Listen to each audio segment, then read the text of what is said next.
Subscribe now and press the bell icon. Never miss an update. Month LP channel में आपका स्वागत है। देखिए दोस्तों, इसमें हम लोग ईवीएस को सॉल्व करेंगे। ईवीएस में मैं देख रहा हूँ कि पढ़ाया हुआ 23 से 26 क्वेश्चन एकदम हूबहू पढ़ाया हुआ आया है। लगभग पाँच प्रश्न मैं मान सकता हूँ कि 5 प्रश्न ऐसे हैं जो पढ़ाए हुए नहीं आए हैं आपके प्रखर कोचिंग में। आप ध्यान से देखेंगे और समझेंगे और देखेंगे कि कौन कौन से प्रश्न, अगर आपके मन में ये होगा कि अरे पढ़ाए हुए तो 4-5 आए, तो आप थोड़ा इसको देखिए, एनालिसिस करिए और सोचिए कि आप कहाँ गलती कर दिए थे, आप कैसे नहीं कर पाए। देखिए, मैंने आपको पहले ही बताया था कि सीडीपी का जो शिक्षण पढ़ेगा उसको अन्य विषय पढ़ने की ज़रूरत ही नहीं। सीडीपी से अगर देखा जाए तो 30-60 प्रश्न होगा सीडीपी और ईवीएस का। 60 में से मुझे जहाँ तक लग रहा है कि 50 से ज़्यादा प्रश्न केवल सीडीपी से सॉल्व हो जा रहे हैं। सीडीपी मनोविज्ञान से आप ईवीएस बिल्कुल ना पढ़े हो तब भी आप 20 क्वेश्चन कर ही लेंगे। देखिए कैसे। देखिए, आप ईवीएस के विद्यार्थियों के लिए व्यवहारिक गतिविधियों को प्रोत्साहित करना चाहते हैं, निम्नलिखित में से कौन सी क्रिया सबसे उपयुक्त होगी। देखिए दोस्तों, हमने बार बार आपको बताया था कि व्यवहारिक गतिविधि चाहे जहाँ पे आ जाए, विविध गतिविधि आ जाए, व्यवहारिक गतिविधि आ जाए, उसका मतलब होता है करके सीखना। ठीक है, तो करके सीखने वाली बात आएगी तो देखिए ऑप्शन नंबर 2 है। एक चार्ट पर विभिन्न पौधे के भागों का चित्र बनाकर आप कभी भी करके सीख सकते हैं? नहीं। नक्शा पढ़कर सीख सकते हैं? करके नहीं। विभिन्न देशों के सिक्के को एकत्र करके नहीं, बल्कि आपके पास जो उपलब्ध सामग्री है उसी से ईवीएस किट विकसित करिए। जैसे मैथ किट होता है वैसे ईवीएस किट विकसित करिए और उसी ईवीएस किट से करके आप क्या करिए, सीखिए। तो देखिए एकदम सीडीपी से आप बड़े आराम से इन तीनों को आप काट देंगे और सही उत्तर पा जाएंगे। मनोविज्ञान से यह क्वेश्चन सॉल्व हो रहा है। अगला भी देखिए मनोविज्ञान से ही सॉल्व होगा कि रचनात्मक आकलन क्या होता है। देखिए, मैंने आपको बताया था कि सीखने के लिए आकलन को ही हम रचनात्मक आकलन कहते हैं। ठीक है, सही है। तो देखिए जिसमें ए वाला होगा वह सही होगा। तो एक तो ए इसमें है और एक तो ए इसमें है, इसका मतलब ए बी और सी वाला गलत हो गया। अब देखिए ए के साथ इसमें बी भी है, तो देखिए बी है सीखने का आकलन, और हमने आपको बताया था कि सीखने का आकलन योगात्मक या संकलनात्मक है लेकिन रचनात्मक नहीं है। इसका मतलब चौथा ऑप्शन क्या हो गया, गलत हो गया। तो आपका ऑप्शन नंबर 1 क्या हो जाएगा, सही हो जाएगा। अगर आपको नहीं पता है कि अधिगम के रूप में आकलन भी रचनात्मक है, तब भी देखिए कैसे उत्तर आराम से आप सीडीपी से निकाल लेंगे। अगला क्वेश्चन देखिए ईवीएस से ही आया है लेकिन सीडीपी से क्वेश्चन हो जाएगा। ईवीएस में क्षेत्र भ्रमण प्रभावी शिक्षा शास्त्रीय रणनीति है। कई बार बताया गया है कि ईवीएस में मेन क्षेत्र भ्रमण ही होता है। क्षेत्र भ्रमण से आप वस्तुओं के बारे में, घटनाओं के बारे में, स्थानों के बारे में याद रखने को बढ़ावा देती है, याददाश्त को बढ़ावा देती है। यानी आप कह सकते हैं कि चीज़ें जो सीखे रहते हैं उसका स्थायित्व होता है। जैसे आप जो है इलाहाबाद चले गए, चंद्रशेखर आज़ाद पार्क में क्षेत्र भ्रमण किए, तो आप वहाँ के बारे में पूरी चीज़ें सीख लेते हैं। तो इसमें ए और आर दोनों सही हैं, आर ए की सही व्याख्या करता है। अगला क्वेश्चन देखिए क्या है दोस्तों, ये भी आप सीडीपी से ही कर लेंगे। देखिए कहा है कि आपको कक्षा 3 से 5 तक अपने विद्यार्थियों के लिए ईवीएस पाठ्य पुस्तकों का चयन करना है। इस उद्देश्य से निम्नलिखित में से कौन सा मानदंड सबसे उपयुक्त होगा। ठीक है, आपको क्या करना है, ईवीएस के पाठ्य पुस्तक का चयन करना है। तो सबसे उपयुक्त क्या है, देखिए किसी में भी पाठ्य पुस्तक सचित्र हो ये तो ठीक है, लेकिन विद्यार्थियों के लिए आकर्षित हो ये बात गलत है। ठीक है, पुस्तक में चित्र बड़े और रंगीन होने चाहिए। देखिए रंगीन की बात मैंने कई बार आपको बताया है कि गलत होगी। भाषा सरल विद्यार्थियों के मानसिक स्तर के अनुसार होनी चाहिए। तो यह पॉइंट आपका कुछ हद तक हम मान सकते हैं कि सही हो सकता है, लेकिन आगे चलिए। पाठ्य पुस्तक बाल उन्मुख होनी चाहिए, यही काफ़ी है। बाल उन्मुख का मतलब बाल केंद्रित। देखिए टैग वर्ड, एकदम टैग वर्ड से रिलेट करिए। पाठ्य पुस्तक बाल उन्मुख होनी चाहिए तथा लिंग, जाति, वर्ग, धर्म के आधार पर किसी भी रूढ़िवादिता या अपमानजनक व्यवहार से रहित होना चाहिए। यही आपका सही है। इसमें बताया है पाठ्य पुस्तक बाल केंद्रित होना चाहिए और जिसमें लिंग पूर्वाग्रह बिल्कुल भी ना, और यही आपका सही है। आप टैग वर्ड से सीडीपी से ये क्वेश्चन सॉल्व कर सकते हैं। अगला क्वेश्चन है निम्नलिखित में से कथनों को पढ़िए और सही उत्तर देखिए। कहा है कि प्राथमिक स्तर पे ईवीएस के विषयों के बजाय थीम है। देखिए एकदम सही बात है कि जितने भी थीम है आपके प्राथमिक स्तर में वही चैप्टर है। परिवार एवं मित्र चैप्टर है, यात्रा चैप्टर है, आवास चैप्टर है। तो इसका मतलब कि प्राथमिक स्तर पर ईवीएस में विषयों के बजाय क्या है, थीम है। एकदम सही बात। लेकिन कहा है कि विषयों की तुलना में थीम आधारित ईवीएस सीखना शिक्षकों और विद्यार्थियों के लिए आसान है। तो देखिए विद्यार्थियों के लिए तो आसान है, लेकिन शिक्षकों के लिए ये जो दिया है इसलिए यह गलत हो जाएगा। ऑप्शन नंबर ए सही है परंतु आर गलत है। और आपको थीम के बारे में बहुत बेहतरीन तरीके से पढ़ाया गया और रिवीजन वाले क्लास में आपको दोहराया भी गया है। जो बच्चा रिवीजन क्लास किया है वो देखेगा कि उसके ज़्यादा मार्क्स आएंगे और जो रिवीजन नहीं किया है उसके थोड़े से कम आएंगे, क्योंकि घर पे आप केवल रटते हैं, समझ नहीं पाते, जबकि रिवीजन में समझा के पढ़ाया गया था। कक्षा 3 के विद्यार्थियों के लिए ईवीएस में निम्नलिखित में से कौन सा सीखने का परिणाम या अधिगम प्रतिफल नहीं है। देखिए सीखने का परिणाम का मतलब सीखने का रिजल्ट, यानी अधिगम प्रतिफल, यानी सीखने के बाद कुछ न कुछ मिलेगा। तो देखिए बच्चे खेल में क्या करते हैं, सीखते हैं। ये तो है, नहीं पूछा है। कक्षा की दिशाओं की पहचान करना, भाई ईवीएस में देखिए एक आपको अगर कुछ नहीं आ रहा है तो आप देखिए खेल में सीखते हैं। ठीक है, ये सही है, पॉजिटिव है। कक्षा की दिशाओं की पहचान बताइए। मानचित्र आप चैप्टर नहीं पढ़ते हैं, आप कहते हैं कि यहाँ से यहाँ जाओ, यहाँ से यहाँ जाओ, तो दिशाओं की पहचान आप ईवीएस में पढ़ते हैं, ये आपको सीखने में मदद करता है।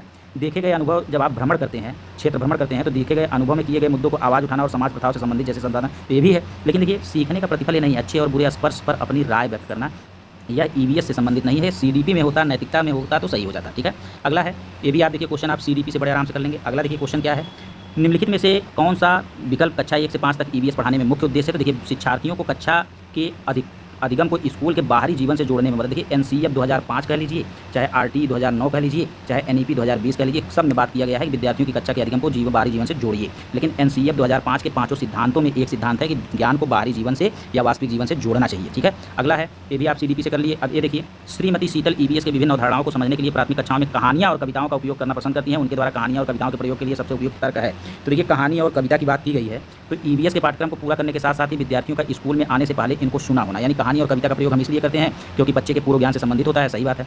विद्यार्थियों को अपनी कविताओं और कहानियों को लिखने के लिए प्रोत्साहित करना, तो प्राथमिक में हम बहुत ज़्यादा बच्चे को प्रेशर नहीं देंगे लिखने का, गलत बात है। और तीसरा है विद्यार्थियों को भाषा एवं संस्कृति। देखिए दोस्तों, भाषा एवं संस्कृति कहीं पर भी अगर आया है तो मैंने बताया है कि वाइगोस्की का टैगवर्ड है, बहुत इंपॉर्टेंट है, ये सही होता है। पाठों को अधिक संवादात्मक, सुखद और दिलचस्प बनाना, तो ये भी क्या है, सही है। पॉजिटिव पॉजिटिव पॉजिटिव, ACD आपका क्या हो जाएगा, सही, B गलत हो जाएगा। अगर आपको चारों सही लग रहा है तो आप देखेंगे कि 3 सही है, तो या तो ये सही है या तो ये सही है, और C और D तो सही है, इसका मतलब B गलत है, तो A, C और D सही होगा।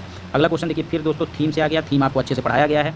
अनीता परिवार थीम को पढ़ाने के लिए एक इकाई योजना तैयार करती है निम्नलिखित में से। अब बताइए, अगर आपको परिवार थीम पढ़ाना है, देखिए परिवार थीम पढ़ाना है और आप जब ऐसे जाएंगे तो देखिए, एक परिवार थीम पढ़ाना है, बच्चे को संबंध के बारे में पढ़ाना है, परिवार के लिंग पूर्वाग्रह के बारे में पढ़ाना है, व्यवसाय बदलते समय में, सामाजिक सांस्कृतिक, ज्यों आया त्यों पॉजिटिव चीज़ मिल गया। ठीक है, जैसे हम परिवार के प्रकार भी पढ़ा सकते हैं, घुमंतु परिवार भी पढ़ा सकते हैं, परिवार एक भीतर ये भी पढ़ा सकते हैं, लेकिन देखिए इसमें सब कुछ मिल रहा है, तो इसलिए यह क्या हो जाएगा, सही हो जाएगा। ये भी आप बड़े आराम से थीम से कर लेंगे। ये भी क्वेश्चन आपको पढ़ाया गया है, अभी कोई क्वेश्चन ऐसा नहीं आया जो पढ़ाया ना गया हो। तो दोस्तों देखिए, वही फिर इसमें रिपीट हो गया। इसके बाद देखिए, अगला क्वेश्चन क्या है, एक शिक्षिका EVS शिक्षण के लिए अपने विद्यार्थियों के साथ तुल्यकालिक यानी सिंक्रोनस संप्रेषण का चयन करना चाहती है, वह निम्नलिखित किसे। देखिए दोस्तों, हम लोग संप्रेषण पढ़े थे लेकिन तुल्यकालिक संप्रेषण नहीं पढ़ पाए थे। तो यहाँ पे आपका ये पहला क्वेश्चन ऐसा है जो आपके कोचिंग में नहीं पढ़ाया गया था, लेकिन थोड़ा सा दिमाग लगाएंगे। तुल्यकालिक का मतलब तुरंत बातचीत हो, ऐसा संप्रेषण जिसमें तुरंत बातचीत हो। देखिए, ब्लॉग में तुरंत बातचीत नहीं होगा, इसलिए ये गलत हो जाएगा। प्री रिकॉर्डेड वीडियो में तुरंत बातचीत नहीं होगा, ये गलत हो जाएगा। ईमेल में तुरंत बातचीत नहीं होगा, ये भी गलत हो जाएगा। वीडियो कॉन्फ्रेंसिंग करेंगे, तुरंत बात होगा। ऑनलाइन चैट करेंगे, व्हाट्सअप, तुरंत बात होगा। फोन कॉल करेंगे, तुरंत बात होगा। ये आपका हो गया सिंक्रोनस संप्रेषण। तो यही पहला ऐसा क्वेश्चन है जो आपको नहीं पढ़ाया गया था। दोस्तों यहाँ पर देखिए, EVS शिक्षण के दौरान एक शिक्षक का बयान या प्रश्न जो विद्यार्थियों को स्वयं अपने साथियों की प्रतिक्रियाओं से उत्तर विकसित करने के लिए प्रोत्साहित करती है, यानी बच्चे अपने ज्ञान का सृजन स्वयं करते हैं। तो यहाँ पे आपका जो उत्तर हो जाएगा वो खोजपूर्ण प्रश्न। देखिए दोस्तों, CDP अगर अच्छे से तैयार है, बताइए टैग वर्ड है कि नहीं। मान लीजिए मुझे नहीं आ रहा है उत्तर, तो मैं अच्छा सा टैग वर्ड खोज लूँगा, खोजपूर्ण प्रश्न, बस उत्तर मिल गया। अगला दोस्तों देखिए, कह रहा है कि थीम यात्रा जो है रेलवे स्टेशन से संबंधित है। रेलवे स्टेशन पे हम यात्रा करते हैं, ठीक है, रेलवे स्टेशन से यात्रा करते हैं। वैसे पूछ रहा है थीम भोजन किससे संबंधित है, तो भोजन किससे संबंधित है, किसान से संबंधित है, क्योंकि दुकानदार जो होता है वहाँ पे भोजन के अलावा अन्य वस्तुएं भी मिल सकती हैं। ठीक है, लेकिन जो किसान होगा वह भोजन से संबंधित होगा और यात्रा से संबंधित है। देखिए थीम से है, बहुत ही सरल क्वेश्चन है, आपको पढ़ाया गया है, कई बार पढ़ाया गया है, कई बार रिवीजन करवाया गया है। अगर फिर भी आप नहीं कर पाते हैं तो आप फलफला जाते हैं या जल्दबाजी में गलत कर देते हैं या समझने का प्रयास नहीं करते हैं, क्योंकि सीटेट का मतलब ही है समझ आधारित प्रश्न। ठीक है, अगला देखिए दोस्तों, अभिकथन ए क्या है, EVS के सीखने को अवलोकन, पहचान, वर्गीकरण आदि से संबंधित प्रक्रिया कौशल के लिए उन्मुख होने की आवश्यकता है। ठीक है, सही है। तो इसे अगर आपको ये पढ़ने के बाद समझ में नहीं आया, बताइए अवलोकन शब्द सकारात्मक है, पहचान शब्द, वर्गीकरण शब्द, ये सब मनोविज्ञान में यूज हुआ है। भले वर्गीकरण यहाँ पे जो है नकारात्मक शब्द अकेले रहेगा, लेकिन सीखने को अवलोकन, पहचान और वर्गीकरण साथ में आ रहा है तो ठीक है। विभिन्न प्रक्रिया कौशल प्राप्त करने के माध्यम से EVS के सीखने के परिणामों को हासिल करने की संभावना होती है। ये भी क्या है, सही। मान लीजिए ऐसे प्रश्न आपको नहीं आते हैं, जब ना आए तो आपको क्या करना है, A और R दोनों सही है, R A की व्याख्या करता है। अगला दोस्तों देखिए, ABCDP से आप कर लेंगे। योगात्मक मूल्यांकन के लिए आपको प्रश्न पत्र तैयार करना है। बताइए योगात्मक मूल्यांकन जो करते हैं वो पूरा कवरेज करेंगे, पूरा सत्र मूल्यांकन होता है, पूरे सत्र को कवर करेंगे। ठीक है, तो प्रश्न पत्र की सामग्री को, पूरे सामग्री को कवरेज करेंगे और उसके उद्देश्य को सेट करेंगे, यही आपका सही है। देखिए प्रश्न पत्र की लंबाई अगर कर देंगे तो इसमें भी लंबाई दिया है, दोनों तो क्या हो जाएगा, गलत हो जाएगा। प्रश्न पत्र के कुल अंक और सामग्री कवरेज, ये भी क्या हो जाएगा, गलत हो जाएगा। अगला है, एक EVS शिक्षिका कक्षा में एक प्रयोग प्रदर्शित करती है जिसमें एक अंडा पानी में, अगर एक गिलास पानी है उसमें अंडा डाल रहे हैं तो वह अंडा डूब जा रहा है। ठीक है, लेकिन अगर इसी में मान लीजिए एक गिलास है और उसी में नमक डाल दिए पानी में, तो अंडा ऊपर तैर रहा है। क्यों? क्योंकि यहाँ पे नमक का घनत्व क्या हो गया, अधिक हो गया। जब घनत्व, तो हमने लास्ट दिन जब आपका रिवीजन करवा रहे थे तो लास्ट दिन हमने जहाज वाला उदाहरण दिया था कि जैसे मान लीजिए A एक है और A एक है। अगर जहाज आप यहाँ पे साधारण पानी है तो इसमें इतना डूबा रहेगा, इतना, लेकिन अगर नमक वाला पानी है तो पानी के अंदर इतना ही डूबा रहेगा, कम डूबा रहेगा। क्यों? क्योंकि घनत्व के कारण उत्प्लावन बल अधिक होता है। आपको याद आ गया होगा कि सर पढ़ाए थे, तो इसका मतलब यहाँ पे घनत्व वाला कॉन्सेप्ट है, आपका सही है। ये भी क्वेश्चन पढ़ाया गया, भले आप समझें ना समझें, बात की बात है, लेकिन आपको पढ़ाया गया है। देखिए दोस्तों, क्वेश्चन नंबर 76 भी आपको पढ़ाया गया है। आपको बताया गया है दोस्तों कि मिर्च जो है वो दक्षिण अमेरिका से आया। तो पहले आप C वाला जान रहे हैं कि C दूसरे पे जाएगा, तो आप C दूसरा वाला देख लीजिए। एक देखिए C दूसरा यहाँ है, एक C दूसरा यहाँ है। ठीक है, इसका मतलब कि पहला ऑप्शन और दूसरा ऑप्शन गलत हो गया। ठीक है, तो यहाँ पे अब C वाले 2 मिल गए, या तो तीसरा सही है या तो चौथा चौथा सही है। अब देखिए लौंग के बारे में सभी लोग आप जान रहे हैं कि कील की तरह दिखता है, यानी जो डी वाला है वो आपका पहले पे चला जाएगा। देखिए डी वाला इसमें चौथे पे आया है, जिसका मतलब ये गलत है। डी वाला पहले पे इसमें चला गया है, तो ये सही है। ऐसे आपको क्वेश्चन करना है, ऐसा नहीं कि आप जीरे को पकड़ लीजिए और सोचिए कि जीरा कौन इसमें जाएगा कुछ में जाएगा, नहीं, जो आपको पहले आ रहा है उसको करिए और पकड़ लीजिए ऑप्शन को, ठीक है। अगला है बंगाल की खाड़ी। ऐसे आप करेंगे तो इधर आपकी बंगाल की खाड़ी है, इधर अरब सागर है, तो बंगाल की खाड़ी के तटवर्ती कौन सा राज्य है, तो देखिए उड़ीसा है। अगर इधर देखेंगे तो उड़ीसा यहाँ बंगाल की खाड़ी तरफ है, बाकी केरल कर्नाटक सब इधर है, तेलंगाना, ठीक है। अगला है कि जंगलों के बारे में निम्नलिखित कथनों पर विचार कीजिए। कुडुख भाषा में तोरांग का मतलब जंगल होता है, आपको बताया गया है। झारखंड में ग्राम परिषद पर लॉटरी के माध्यम से खेत मिलता है, तो ये बात गलत है, क्योंकि झारखंड में लॉटरी नहीं बल्कि मिजोरम में होता है। जंगल अधिकार कानून 2007 लोगों को अधिकार दिलाता है कि कम से कम 15 वर्ष, देखिए हमने आपको बार बार कहा था कि आप बहुत ही ध्यान से चीज़ों को सुनिए, तब यहाँ पे आप लोग मजाक समझ रहे थे। देखिए कम से कम 15 बहुत लोग सही कर दिए होंगे, क्योंकि यहाँ पे उन्होंने ध्यान से नहीं सुना था कि कम से कम 25 वर्ष की बात हो रही थी। ये भी गलत, ये भी गलत, ये सही। मिजोरम में लगभग 3/4 लोग जंगलों से जुड़े हुए हैं। आपको मिजोरम में बताया गया था कि यहाँ पे झूम खेती होती है, तो जंगलों में ही ज़्यादातर खेती होती है, तो 3/4 लोग जो है 75% लोग जंगलों से जुड़े हैं। ए और डी यहाँ पे सही है, आपको बहुत बखूबी अच्छे से पढ़ाया गया है। दोस्तों देखिए ये साइंस से क्वेश्चन है, घनत्व से क्वेश्चन है। मैंने उस समय आपको बताया था, मतलब रो बराबर m/v बताया था, कोई प्रश्न नहीं करवाया था, लेकिन जहाज का उदाहरण देते वक्त लास्ट दिन मैंने रो बराबर m/v बताया था। तो यहाँ पे द्रव्यमान निकालना है, तो द्रव्यमान m होता है और तिर्यक गुणा हो जाएगा तो रो v हो जाएगा। यहाँ पे रो का मान 24 दिया है और v आयतन 6 दिया है, 24 में 6 का गुणा करेंगे 6 × 24 के 4 हो जाएगा, और यहाँ पे 144 आपका आंसर आ जाएगा। इतना ज्ञान आपको होना चाहिए कि जो है रो बराबर m/v होता है, दाब बराबर बल बटे क्षेत्रफल होता है, या द्रव्यमान गुणे त्वरण बराबर बल होता है, बल बराबर द्रव्यमान गुणे त्वरण, मतलब सिंपल सी जानकारी थोड़ी सी आपको होनी चाहिए।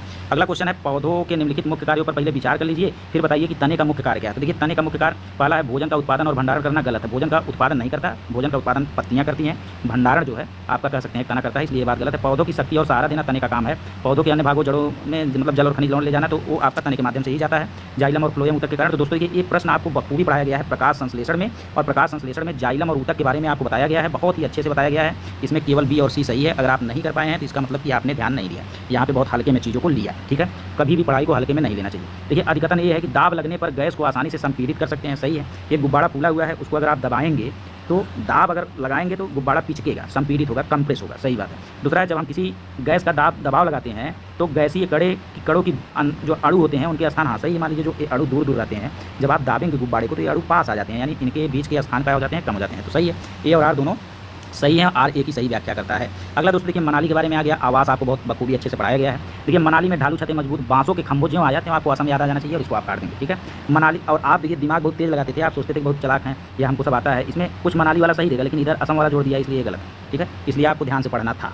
मनाली में बारिश बहुत होती है, सही बात है, और बर्फ भी पड़ती है, गलत बात है। इसलिए ए और बी दोनों क्या है, गलत है। आपको अच्छे से दोनों पॉइंट पढ़ाया गया। अगला देखिए क्या है, रामा प्रत्येक शाम को अपने दोस्तों के साथ क्रिकेट खेलता है, वह क्रिकेट खेलने में कौन सी ऊर्जा का उपयोग करता है, बताइए। क्रिकेट खेलने में ध्वनि ऊर्जा कभी नहीं, प्रकाश ऊर्जा कभी नहीं, रासायनिक ऊर्जा कभी नहीं, मांसपेशियों की ऊर्जा। ये विज्ञान से क्वेश्चन है, जो आपको कार्बोहाइड्रेट, वसा, प्रोटीन, विटामिन, जल एवं खनिज लवण बढ़ाया गया था, वहीं से ये क्वेश्चन आया है। अगला है निम्नलिखित में से कौन सा असम में खाए जाने वाले चावल की एक सामान्य किस्म है जो पकने के बाद स्टिकी हो जाती है, चिपचिपी हो जाती है, तो वह है बोरा चावल, ठीक है। तो यह भी क्वेश्चन आपको नहीं पढ़ाया गया था। ये दूसरा क्वेश्चन ऐसा है जो आपको नहीं पढ़ाया गया था, तो कुछ कर्तव्य आपका भी बनता है कि थोड़ा बहुत हम पढ़ें। गुजरात के सापेक्ष उत्तर प्रदेश और आंध्र प्रदेश की स्थितियाँ, तो मनीष सर ने आपको पढ़ाया था कि गुजरात अगर इधर है तो इधर देखेंगे तो आपका यहाँ पे कहीं उत्तर प्रदेश आ जाएगा, तो ये उत्तर और पूर्व में हो जाए, उत्तर और, तो दोस्तों एक उत्तर और पूर्व में होगा ए वाला, और दक्षिण पूर्व में होगा आपका यहाँ से आंध्र प्रदेश। यहाँ से देखेंगे तो एक इधर होगा, एक इधर होगा, आंध्र प्रदेश यहाँ कहीं है, तो दक्षिण और पूर्व हो जाएगा, और उत्तर और पूर्व। ऑप्शन नंबर ए यहाँ पे सही है। ईवीएस में मानचित्र आपको पढ़ाया गया है। जब हम ईंधन जलाते हैं, देखिए ये सामान्य ज्ञान है, जब आप कोई ईंधन जलाते हैं, मान लीजिए गोईठी जलाते हैं, गोहरा जलाते हैं, गैस जलाते हैं, तो उसमें से उष्मा यानी हीट भी निकलती है, और उजाला भी तो थोड़ा बहुत दिखाता है, तो प्रकाश भी निकलती है। ये एकदम समझिए सामान्य ज्ञान है, इतना ज्ञान सबको रहना चाहिए। फिर देखिए मधुमक्खी पालन वाला आया था, तो मधुमक्खी पालन हमने आपको बताया था कि अक्टूबर से दिसंबर, ये भी आप ईवीएस से कर ले जाएंगे। सांपों के बारे में देखिए गलत पूछा है, तो देखिए वे अपने शिकार को चबा कर खाते हैं, यही बात गलत, बल्कि वे अपने शिकार को निगल जाते हैं, ये सही।